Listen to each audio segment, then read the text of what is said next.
오늘 본문의 말씀은 예수님 탄생 사실을 전하고 또 아기 예수께 찾아와 경배하는 모습을 그런 내용이 담겨져 있습니다.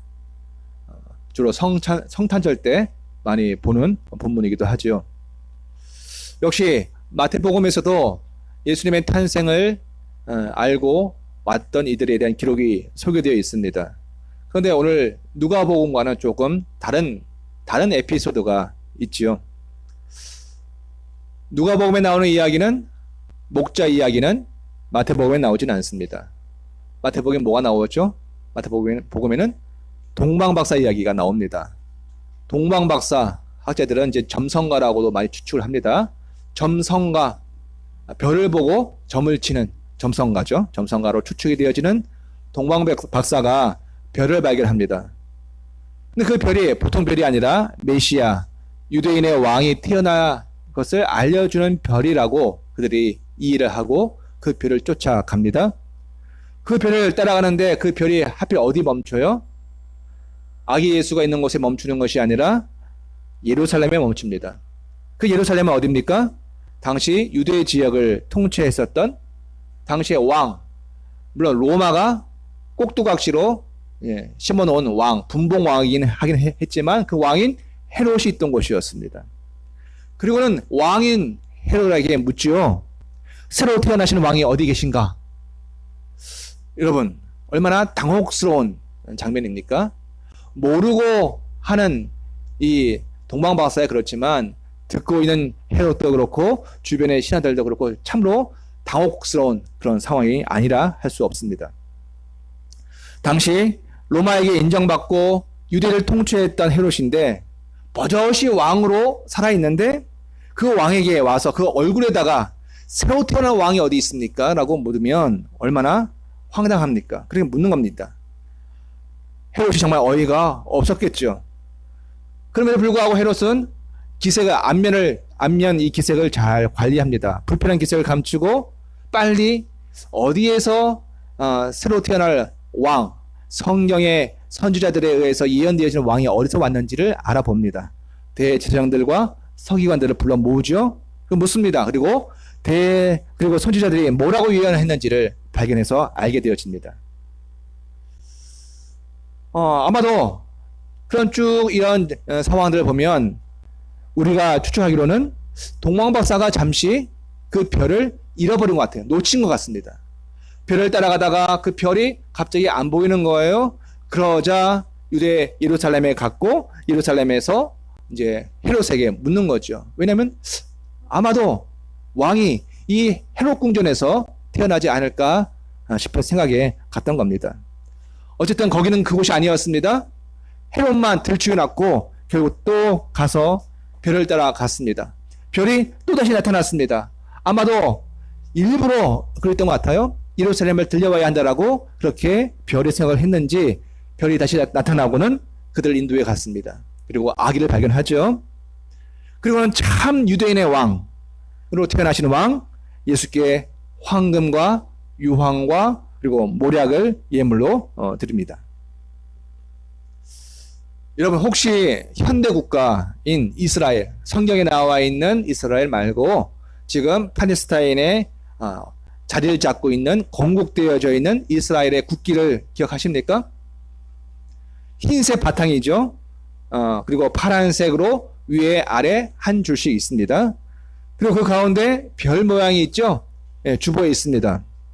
가운데 육각 모양으로 별 모양이 있습니다. 정확하게 이야기하면은 삼각형 두 개가 서로 역으로 교차하여서 이루는 그런 모양입니다. 이 별을 뭐라 그럽니까? 다윗의 별이라고 부릅니다. 어디서 많이 보냐 하면은 히틀러가 이 집은 유대인의 집이다 라고 할 때에 그 집 대문에다가 이 별을 그려 놓습니다. 그러면 이 집은 유대인의 집이에요. 즉 아직 이스라엘이라는 나라가 건국되어지기 전에 이스라엘 사람들은 이 다윗의 별을 자신의 신앙과 관계해서 상징으로 가지고 있었던 것이었습니다. 이것을 다윗의 방패라고 부르기도 합니다. 보통은 마겐이 방패고 다비드, 이게 이제 다윗의 히브리 발음이죠. 다비드가 다윗입니다. 그래서 마겐 다베드라고 이 다윗의 방패를 부릅니다. 다윗 왕이 지금부터 몇 년 전 사람이에요? 약 3000년 전 사람입니다. 예수님 오기 전에는 한 1000년쯤 되겠죠. 그런데 지금까지 유대인들이, 이스라엘 백성들이, 사람들이 이 다윗의 표를 기억하고 우리는 다윗의 백성이다, 다윗 왕의 통치를 우리는 기다린다라고 하는 것처럼 2000년 전 예수님 당시에도 무엇을 기대했어요? 그들이요? 다윗의 통치를 기다리고 있었던 상황이었어요. 여러분, 이육사의 시인 이육사가 이 광야에 봄이 다시 올 것인가 라고 노래했습니다. 그리고 초인이 올 것을 그가 노래했습니다. 왜요?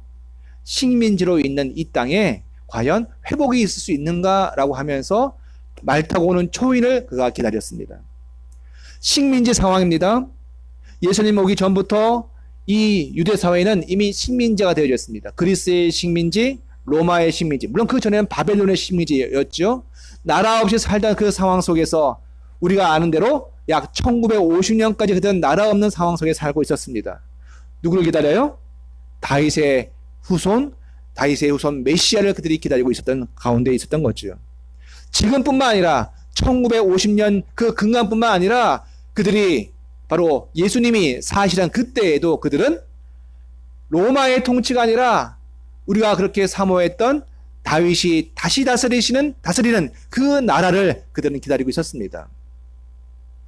무엇을 기다리면서요? 그 다윗의 통치, 바로 별을 기다리고 있던 상황이었습니다. 이제는 유대인들 그리고 현대국가 이스라엘을 상징하는 이 다윗의 별, 마겐 다비드가 되어졌고 그리고 국기가 되어져 있지만 예수님 당시의 사람들도 다윗을 그리워했습니다. 식민지 국가에 살던 이들에게 옛 다윗의 별은 희망이었습니다. 다윗의 별을 다시 볼 수 있다는 것은 영광스러운 저날 바로 다윗의 그 부국 강명했던 그 날들이 다시 회복되어지고 열방의 빛이 되어지는 것을 상징했던 것이었죠. 그 빛이, 그 별의 빛이 다시 비친다는 것은 그 나라가 다시 재건되어지고 저 지긋지긋한 이 로마와 식민지의 상태를 이긴다고 하는 것을 이야기하는 것이었습니다. 그런데 마태복음에서는 마태가 이 이야기를 하고 있는 겁니다. 예수님의 탄생을 목격한 많은 증인들 중에서 누가 있을까요? 목자들도 있고 많은 사람들이 있는데 다 빼버리고 뭐만 얘기해요? 별을 강조해서 부각시키고 있습니다. 왜요? 마태복음 누구를 위해서 쓴 복음서예요? 유대인들을 위해서 쓴 복음서입니다.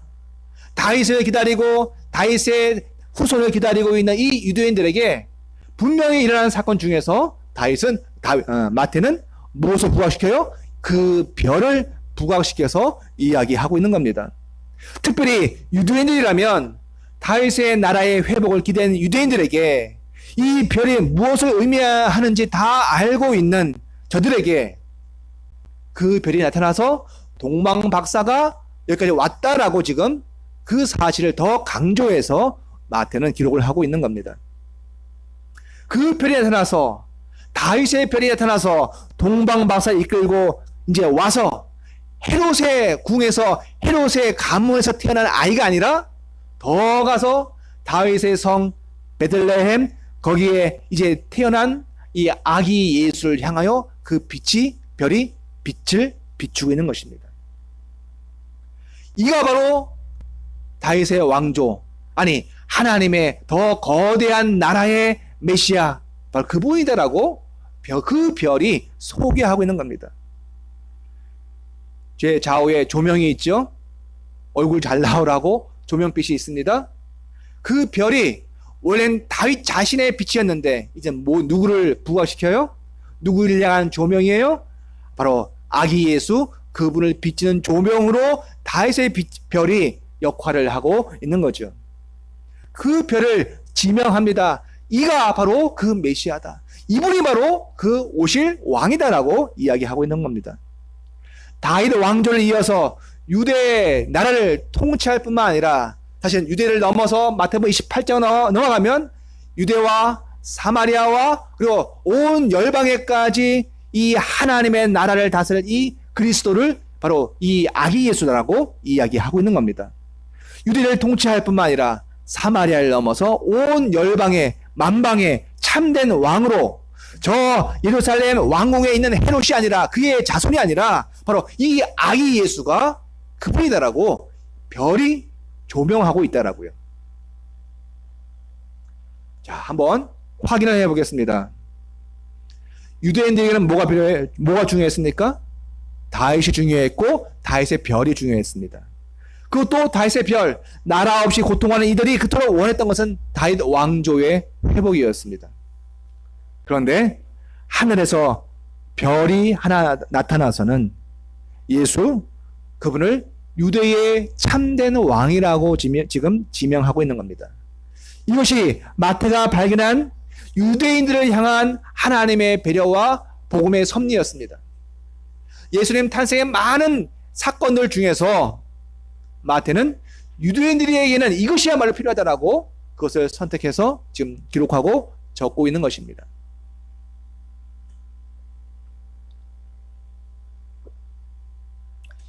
그것에 반해서 누가복음에는 지금 무엇이 강조되고 있습니까? 별이 나오나요? 오늘 한 번밖에 읽지 않았지만 여러분, 누가복음에서는 별 이야기가 없습니다.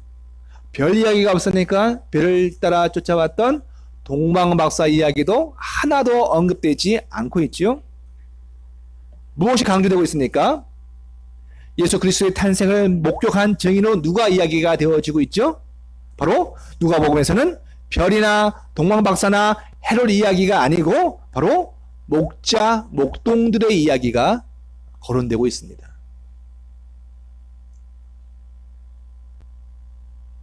별이나 동방박사나 헤롯 이야기는 누구한테 중요하다고요? 유대인들한테 중요한 이야기예요. 유대인들한테. 그런데 누가는 지금 누구한테 복음을 기록하고 있어요? 같은 예수이지만 이방인들을 향하여 지금 기록을 하고 있는 거예요. 그들에게는 다윗 별로 중요하지 않습니다. 다윗의 별 들어본 이야기도 없어요. 그들에게 중요한 것은 동방박사도 아니고 그들에게는 참으로 삶 속에 고단한 일상의 삶을 살아가고 있는 이들에게 찾아온 예수, 그분을 이야기해야 돼야 되는 것이었습니다. 그렇기 때문에 누가는 예수님 탄생 시에 발생했던 많은 이야기들 중에서 별 이야기 빼고 동방박사 이야기 빼고 다윗 이야기도 빼고 헤롯 이야기도 빼고 목동 이야기, 그냥 소시민으로 살아가고 매일같이 수고하고 지쳐있는 이들의 삶 속에서 만난 예수, 그 예수를 지금 이야기하고 있는 것이지요. 이방인들을 향하여 복음을 기록하고 있는 누가는 또 다른 하나님의 배려와 섭리하신 역사를 발견하고 그것을 기록을 하고 있는 것입니다. 마태가 기록하지 않은 또 다른 하나님의 섭리, 역사의 증언이죠. 그 중에 하나가 바로 천사입니다. 여러분 눈치를 채셨을 겁니다. 누가복음에서는 천사 이야기가 꽤 여러 번 나오지 않았습니까? 우리가 물론 누가복음만 계속 읽어온 건 아니지만 누가복음을 많이 보게 되어졌는데 그때마다 누가 나와요? 천사가 나왔습니다. 한번 기억을 되짚어 보시기 바랍니다. 세례 요한이 태어날 때 아버지 사가랴가 성전에서 그 진물을 보고 있을 때 바로 천사가 나타납니다. 가브리엘이 그에게 나타나서 바로 너에게 이 늙은 나이임에도 불구하고 아들 요한이 태어날 것이다 라고 이야기하죠. 또 예수님의 어머니 마리아입니다. 마리아가 처녀임에도 불구하고 약혼 상태에 있음에도 불구하고 임신한 사실을 알려준 것도 바로 천사 가브리엘이었어요. 또한 마리아 약혼자 요셉 아닙니까?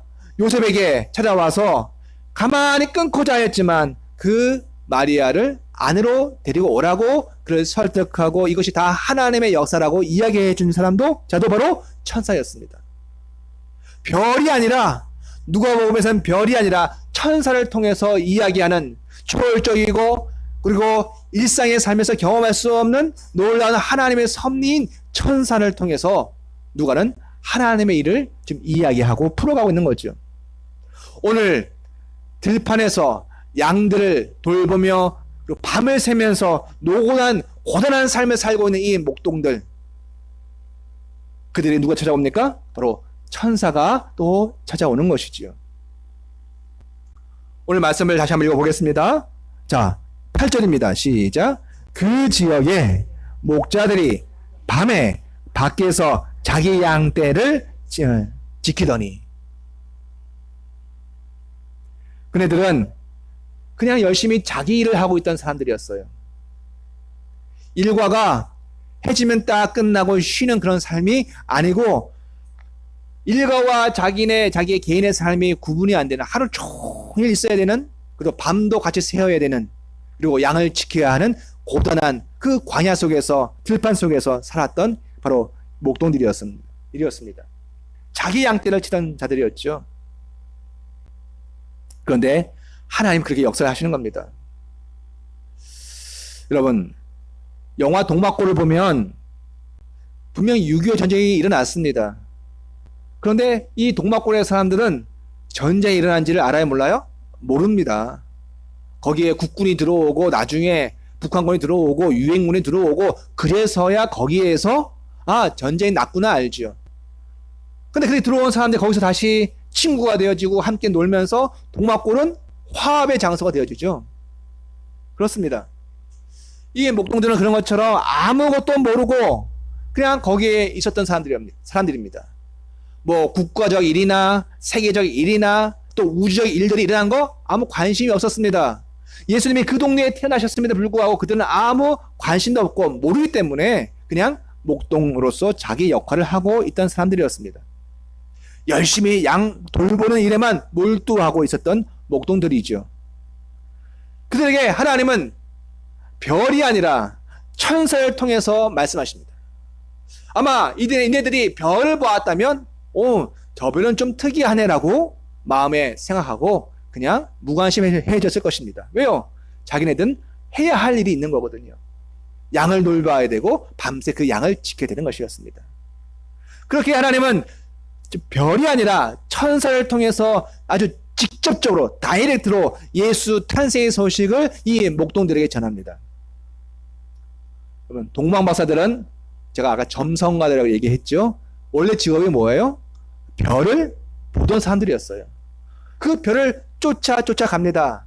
그 별이 어디까지 갈지 알고 있었어요? 아니요. 그 별을 따라가다 보니 아기 예수를 만난 겁니다.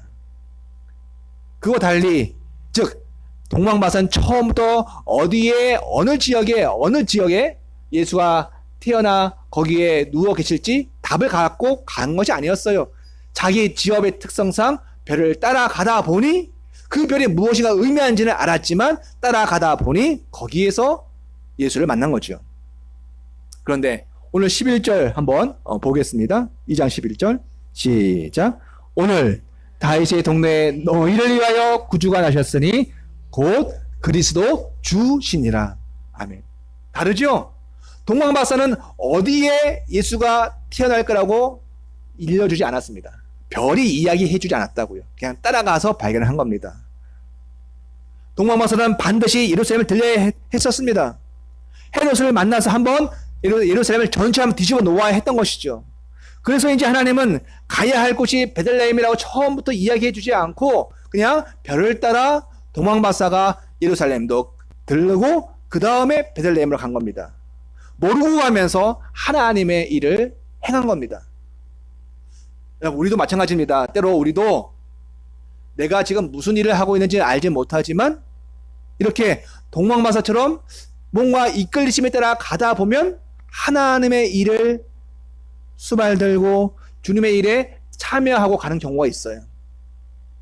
나는 나의 일을 별을 따라 가는 겁니다. 난 나의 별을 따라가고 주님의 부름에 그냥 가는 겁니다. 그런데 그것이 하나님이 반드시 헤롯을 한번 뒤집어 놓고 그 예루살렘 사람들을 한번 발칵 놀라게 하는 일들을 하게 하는 것처럼 우리의 걸음과 우리의 삶이 또 다른 이들에게 하나님의 일들을 하게 하시는 역사가 일어나기도 하는 것이지요. 그런데 문제는 하나님이 꼭 그렇게만 일을 하시는 것은 아니라는 것이죠. 목동들은 생계가 있는 사람들이었습니다. 여러분, 생계를 가지고 있는 사람들은 거기에 목숨을 거는 사람들입니다. 그렇죠? 그거 하지 않으면 밥을 못 먹어요.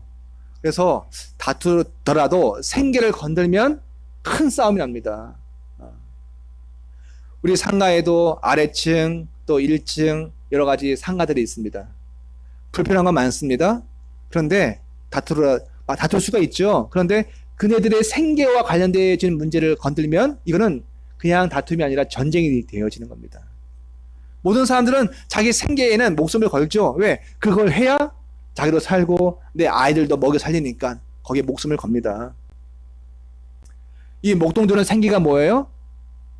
양을 치는 것이 생계입니다. 아주 자연 친화적으로 양을 치면서 거기에서 함께 사는 것이 그들의 삶이었고 그들의 생계였습니다. 크게 변함이 없는 자연과 어울러서 사는 것이 목동의 삶이었습니다. 그런데 그 목동을 거기에서 그 생계에서 끄집어내려면 별 가지고 돼야 한대요. 희한한 별이네. 별만 봐서는 이 목동들이 자기가 돌보는 생계를, 양들을 돌보는 그 생계를 멈추고 예수를 찾아올 수가 없는 거지요. 하나님은 그래서 이 양들을 돌보고 있는 이 목동들에게는 누굴 보내요? 별이 아니라 천사를 보냅니다. 천사를 보내서 처음부터 무엇 때문에 천사가 왔는지를 이야기해 주죠. 다이렉트로 가야 할 곳이 다윗의 동네 베들레헴이라고 얘기해 주고, 우리가 읽었듯이 그곳에서 이 땅에 구주 메시아가 오신다라고 아예 처음부터 다 이야기를 해 줍니다. 다윗의 동네에 너희를 위하여 구주가 나셨다. 곧 그리스도 너희의 주님이시다라고 아예 처음부터 이야기를 해 줍니다. 천사를 통해서 그 이야기를 듣습니다. 그러니 겨우 목동들은 자기 생계 양들을 그냥 내버려 두고 구주 메시아 그리스도를 찾아갈 수가 있는 것이었습니다. 때로 우리도 마찬가지입니다. 하나님 때는 우리를 강하게 역사하실 때는 다이렉트로 우리를 만나주시죠. 말씀을 통해서든지 무엇을 해야 할지 아주 구체적으로 우리에게 말씀해 주시기도 하십니다. 왜요? 그렇지 않고서는 우리가 그 부르심 앞에 민감하고 적극적으로 다가갈 수가 없기 때문에 그렇습니다. 같은 예수 탄생의 이야기이지만 어떤 이들에게는 별을 따라가는 형식으로, 그러나 어떤 이들에게는 천사를 통해서 보여주는 형식으로 하나님께서 부르시듯이 우리를 이러한 모습으로 저런 모습으로 하나님 그렇게 불러주시는 것이죠. 오늘 15절 말씀 또 하나 읽어보겠습니다. 시작. 천사들이 떠나 하늘로 올라가니 목자가 서로 말하되 이제 베들레헴으로 가서 주께서 우리에게 알리신 바 이 이루어진 일을 보자 하고. 그렇습니다. 또 말씀드리지만 하나님은 너무나도 섬세하시고 아주 세심하게 일을 하십니다. 같은 복음이지만 유대인에게는 유대인의 방식으로, 저들이 알아들을 수 있는 방식으로 다윗을 거론하면서 말씀하시고 사건을 일으키시고 그것을 통해서 믿게 하시지만, 또한 이방인에게는 유대인의 방식을 요구하지 않으시고 바로 이방인의 방식으로 그들에게 관심을 촉구하십니다. 관심을 가질 수 있도록 그들의 방식으로 복음을 설명하십니다. 그래서 예수님의 탄생에 있었던 많은 이야기들 중에서 마태는 마태의 방식으로, 누가는 누가의 방식으로 예수 탄생의 소식을 전하는 거죠. 그래서 우리도 우리의 주변에 있는 사람들에게 그가 어떠한 상태에 있는지에 따라서 그들의 맞는 방식으로 주의 복음을 전해야 되는 것이죠. 참 우리에게 지혜가 필요합니다. 비록 분명히 유대 사회 속에 일어난 일이지만 이방인들에게 관심을 가지고 있는 누가는 천사 이야기를 더 극대화하여서 복음을 설명하고 그 말씀을 전하고 있는 겁니다. 그런데 여러분, 누가복음에서는 한 가지 더 중요한 이야기가 있습니다. 그것은 바로 구유입니다. 구유. 여러분, 구유의 한자가 어떻습니까? 무슨 구자고 무슨 유자입니까? 우유 유자입니까? 근데 이 구유는 순수 우리말입니다. 구유란 말 자체가 한자 말이 아니라 우리말이라고, 순수 우리말입니다. 즉 먹이통과 똑같이 구유도 우리말이죠. 한자가 아닙니다. 근데 그 구유 바로 12절에 있습니다. 한번 읽어보겠습니다. 시작. 너희가 가서 강보에 쌓여 구유에 누워있는 아기를 보리니 이것이 너희에게 표적이니라 하더니. 아멘. 천사는 목동들에게 나타나서 구세주가 메시아가 나타나셨으니 빨리 가라, 이렇게만 이야기를 끝내지 않습니다. 너희가 가서 강보는 포대기를 얘기하는 겁니다. 포대기에 쌓여있는, 근데 어디에 누워 있어요? 말 먹이통인 구유 위에 누워있는 아기를 볼 것인데, 근데 이것이 뭐예요? 너희에게 표적이다라고 얘기해요. 무엇에 대한 표적이요? 구세주 탄생에 대한 표적이 이것이다라고 이야기를 하고 있는 거죠. 여러분, 목동들에게 그리스도가 태어난 사실을 전하는 것으로 천사의 임무가 끝나는 것이 아니었습니다. 그 아기가 포대기에 쌓여서 쌓이는 건 너무나 당연한 거죠. 그죠? 아기가 태어났으면 뭘로 쌓여야 되지 않겠습니까? 포대기에 쌓이는 것은 너무나도 베네 쪽으로든 뭐든 쌓이는 건 당연한 겁니다. 그런데 그 아기가 어디에 누워 있어요? 구유, 말, 먹이통 위에 누워 있는 것, 이걸 볼 거라는 겁니다. 그리고 이것이 목자들에게는 저가 바로 메시아 그리스도라고 하는 것에 대한 표적이 되어질 것이라고 이야기를 해줍니다. 좀 세심히 봐야 할 것 같습니다. 우리는 아기가 태어나면 그 가난한 아이가 포대기에 쌓여 있는 것은 쉽게 볼 수 있는 장면입니다. 그런데 전혀 일상적이지 않는 것들, 바로 구유, 말, 먹이통을 침상으로 쓰고 있는 것은 정말 보기가 힘든 거죠. 이거 볼 수가 있겠습니까? 이 모습이 목동들에게는 증거가 되어지고 바로 하나님께서 그리스도를 보내신 증거가 되어진 것이라고 이야기를 하고 있는 겁니다. 지금 그 말씀대로 16절에 한번 읽겠습니다. 시작. 빨리 가서 마리아와 요셉과 구유에 놓인 아기를 찾아서 보고 천사가 자기들에게 이 아기에 대해 말한 것을 전했다라고 얘기합니다. 뭘 전한 거예요? 아, 맞습니다. 이 아이가 바로 그리스도이십니다. 메시아입니다라고 전하게 되어진 것이죠. 여러분, 발견합니다. 이 목동들이 발견을 합니다. 웬만해서는 있을 수 없는 일, 구유에 이 아기가 놓여있다는 이 사실, 바로 말 구유 위에, 말 먹이통 위에 어린 아기가, 가난한 아기가 지금 첫 침상으로 거기를 쓰고 있다는 사실입니다. 이것이 표적입니다. 하나님이 일하시는 표적입니다. 이건 이상한 일이야. 포대기에 쌓이는 것은 흔한 일이지만 그 아기가 구유 위에 놓여 있는 것은 이건 정말 이상한 거야. 그런데 이것이 하나님이 그리스도를 보내시는 것에 대한 목동들을 향한 표징이었습니다. 이 아기가 그리스도란 증거가 되어지는 것이죠. 여러분, 예수님이, 이 아기 예수가 말 구유 위에, 먹이통 위에 누워 계신 것 자체가 뭐 중요한 일입니까? 그건 아닌 것 같아요.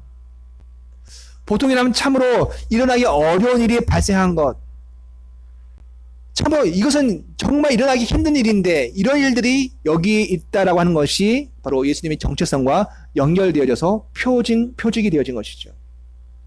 더 들어갑니다. 여러분, 구유는 뭡니까? 말 먹이통의 용도는 뭐예요? 아무리 생각해도 갓 태어난 아기와 구유는 어울리지 않는 조합입니다. 그렇죠?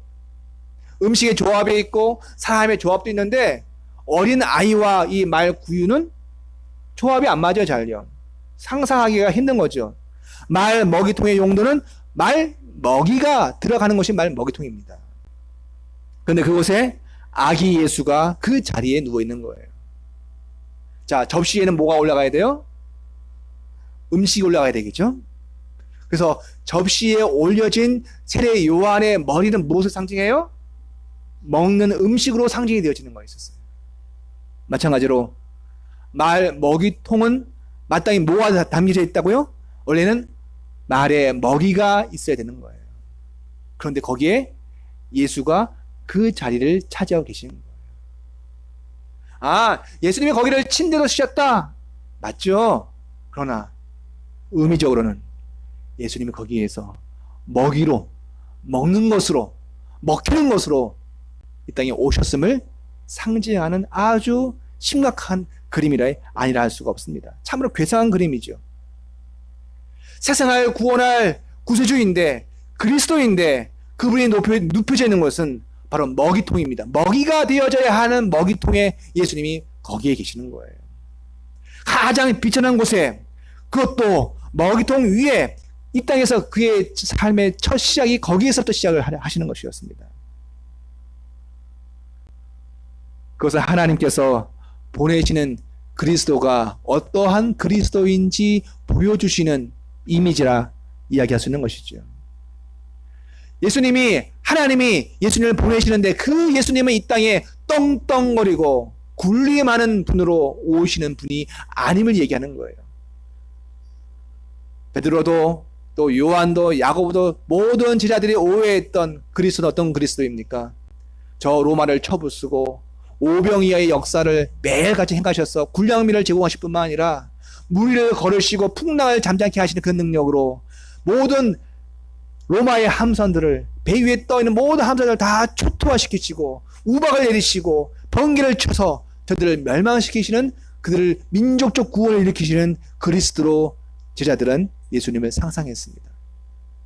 그런데 누가복음의 첫 그림에서 하나님은 예수를 어떠한 그리스도로 보내셨어요? 분명히 그리스도이신데 먹이통에 있는 그리스도. 먹어서 소화되어지고 그것으로서 무엇인가 역사하시는 그러한 그리스도로 우리에게 소개되어지고 있는 것입니다. 그렇습니다. 예수는 우리의 힘이 되시고 능력이 되십니다. 그분은 우리에게 먹히시고 음식이 되시고 음료가 되심으로 우리에게 능력을 주시는 분이십니다. 그러므로 오늘 우리가 그렇게까지 오신 그 예수 그리스도이신데 나를 먹으라, 내 살을 먹으라, 내 피를 마시라라고 주님께서 말씀하시는데 우리는 그분을 먹고 있고 마시고 있나요? 하나님이 아들 예수 그리스도를 이 땅에 보내시면서 마치 가장 비천한 곳에 가장 음식으로서 당신의 아들 예수를 보내시면서 이 예수는 이런 그리스도라고 우리에게 제시하고 계신데 우리는 무엇을 먹고 무엇을 마시고 있나요? 내 살을 먹고 내 피를 마시라, 주님이 이렇게 말씀하십니다. 결국 그것이 주님이 이 땅에 오신 이유였습니다. 십자가에 못 박혀서 죽으시면서 당신의 몸을 우리에게 주시며 먹고 마심으로 그것을 기념으로 하든 영적인 인재로 이야기하든 우리는 예수를 먹고 마시면서 우리의 삶을 시작합니다. 우리의 생명을 시작합니다. 사람이 떡으로만 살 것이 아니요 하나님의 입에서 나오는 그 말씀으로, 그 생명으로 결국 예수의 몸을 먹음으로 우리는 살 것이라 이야기를 하고 있습니다. 우리 모두가 한 주간 다 다른 삶을 살았을 겁니다. 학생들은 이제 중간고사가, 기말고사가 다 끝나고 이제 방학을 맞이하고 있습니다. 기말고사 준비하면서 나는 최선을 다했는데 이상하게도 현장에 가면 마음에 떨림이 있고 조바심이 있고 마킹도 잘못하고 그래서 내가 원하던 성적이 아닌 다른 성적이 나오기도 합니다. 공부 열심히 해야 합니다. 학원도 열심히 다녀야 합니다. 그런데 뭘 먹고 마셔야 돼요? 예수의 살을 먹고 예수의 피를 마셔야 합니다. 그렇지 않으면 우리의 삶은 보존되어지지 않습니다. 우리 어른들은 어떠합니까? 우리 삶 속에 다양한 삶, 변화의 삶, 참 힘든 삶을 살아가는데 우리는 경험적으로 압니다. 내가 내 힘으로 내 인생을 완성할 수가 없다는 것을 압니다. 내 몸도 내가 좌지우지할 수 없고 이 호르몬도 내가 조절할 수 없는 내 모습을 우리는 다 알고 있습니다. 당연히 죽음의 문제까지 우리는 염두에 둘 수밖에 없는 자들이죠. 무엇을 먹고 무엇을 마셔야 됩니까? 예수를 먹고 예수를 마셔야 합니다. 누가복음 이 구유에 누워 계신 예수 그분을 볼 때 구유가 예수님의 첫 잠자리 침상이었단만이 아니라 그것이 바로 음식을 놓는 먹이통이라는 사실을 아시고 오늘 우리는 그분을 먹고 마심에 힘쓴 자 되어야겠습니다. 그로 말미암아 하나님이 주시는 그 양식으로 말미암아 하늘에서 이 유대인들은 만나를 먹고 그들이 40년 동안 광야에서 살았지만 우리는 뭘 먹어요? 예수를 먹고 마심으로, 다른 말에 말씀을 통해서 그분을 먹고 마심으로 우리의 삶을 이끄시고 주장하시고 완성하시는 그분을 우리가 의지하며 사는 우리 모두가 되어지길 원합니다. 주께서 이 은혜 우리에게 주시기를 원합니다. 기도하시겠습니다. 아버지 하나님, 은혜를 감사드립니다. 유대인들뿐만 아니라 수많은 이방인들이 고단한 삶을 살아가고 있습니다. 양을 키워가며 밤새 잠 못 자고 맹수로부터 양을 보호하며 살던 자들이 자기 삶에 지쳐 희망 없이 살던 이들이 이방인들이고 또 우리들입니다. 사람들은 밥을 먹고 빵 먹고 고기 먹고 그것으로 인생을 산다 했습니다. 그것이 인생인 줄 알았습니다. 근데 누가복음을 통해서 주님은 말 먹이통에, 짐승의 먹이통에 예수님의 첫 잠자리를 묘사하면서 예수 주님을 먹고 마시는 그것이 주님이 이 땅에 오신 이유라고, 표징이라고 우리에게 말하고 있습니다. 사랑하는 주님, 아버지 하나님, 우리가 무엇이 간데 이토록 사랑하십니까? 주께서 우리가 무엇이 간데 하나님이신 예수 그리스도를 우리의 양식으로, 영적인 양식으로 먹고 마시라 하십니까? 우리의 세포 속에, 우리의 호흡 속에 거하기를 원하시고, 우리의 마음 한가운데, 마음이라고 하는 구유 속에, 우리 속에 들어오시고자, 우리를 살리시고자 하시는 그 사랑의 크기를 우리는 다 측량할 수가 없습니다. 그럼에도 불구하고 오늘도 우리가 알고 있는 것만큼 믿음으로 고백하고 주 앞에 나아갑니다. 주님, 우리로 하여금 예수를 먹고 마시게 하시옵소서. 자기 힘으로만 살지 않게 하시고, 예수님이 이 땅에 오신 이유가 그분을 먹고 마시며 새 힘을 얻어 하늘의 힘을 얻고 살아가는 것인데, 오늘도 각 심령마다 하나님을, 예수 그리스도를 오늘도 자기의 양식으로 먹고 살아가는 인생 되게 하심으로 매일의 삶에 이기고 구원받고 우리의 영혼도 구원받는 기쁨을 누릴 수 있도록 인도해 주시옵소서. 감사하며 예수 주님의 이름으로 기도 올립니다. 아멘.